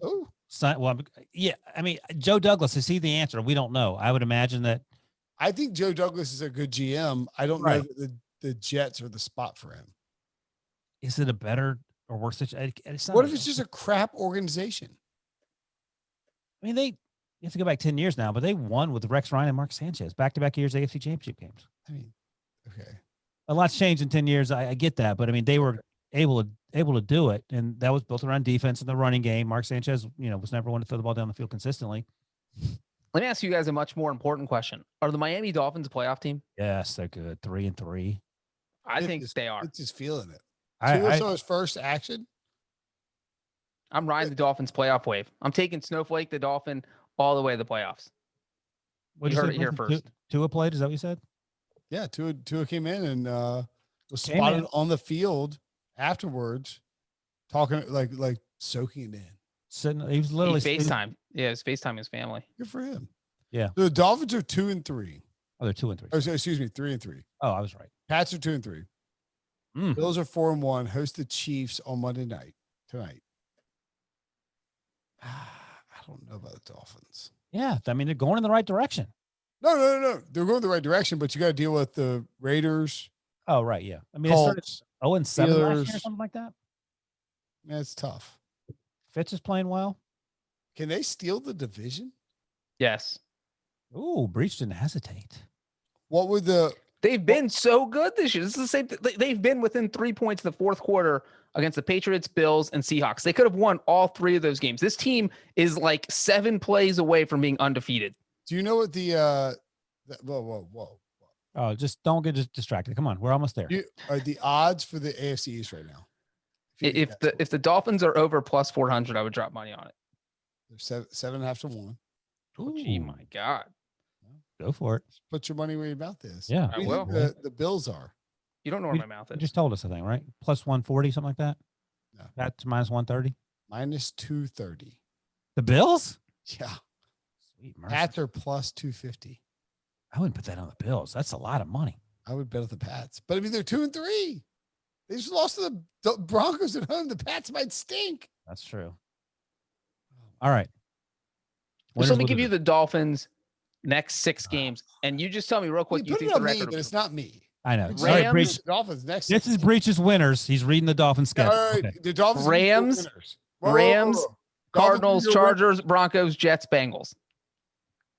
Those are your winners. What are your winners, Brinson? Who's your winner, Wilson? It's not my winner. I'm going to go with the Steelers. Big surprise there. They won. They're still a half game up, I believe, on the Ravens. The defense played better, which is something they haven't done early, as to this point. And Minkah Fitzpatrick showed up to shove it in Pete Prisco's face. You hate to see it. I will take as my winner, Phillip Rivers. Surprise, surprise. Oh, he missed. He missed. Oh, and he may have pulled a hamstring or a muscle. And that's right. Randy Bullock missed another field goal. And as all the haters were sending me texts saying Rivers is what? Oh, look, he's got percent. Blah, blah, blah. No, Rivers lit up this trash Bengals defense, dropped bombs on them. The Colts rolled over top of them late. They were down 21-0. They didn't care. Rivers was making it rain with beautiful touchdown passes late. And the Colts won. And you know who lost, Breech?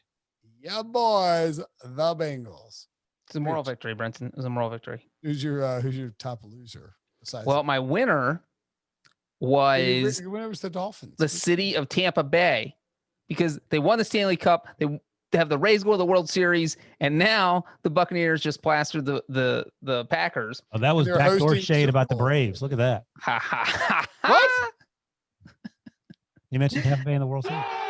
There it is. All right, and my loser. It was going to be the Bengals, but I was like, you know what? There's a bigger loser in Ohio, and that's the Cleveland Browns, who got just blitzkrieged by the Steelers in a game. They were trying to prove they're for real, and they don't look like they're for real. I agree. The Browns were losers. The bigger losers to me, the Minnesota Vikings and Kirk Cousins. Ooh, I just good one. don't know where you go from here. My loser, Pete Briscoe. You know why? It's over, pal. It's over. All the things you thought were happening ain't happening. Josh Allen ain't win MVP. He got exposed against the Titans on Tuesday Night Football. About to get exposed on Monday Night Football. Aaron Rodgers exposed on Sunday afternoon against the Buccaneers. Everything you hold dear, look at me in the eyes. Everything you hold dear is losing, Pete. It's going down the drain. Everything. And when I say everything, I mean everything, Prisco. It's over. Your little time as pandemic Pete is done. You lose, sucker.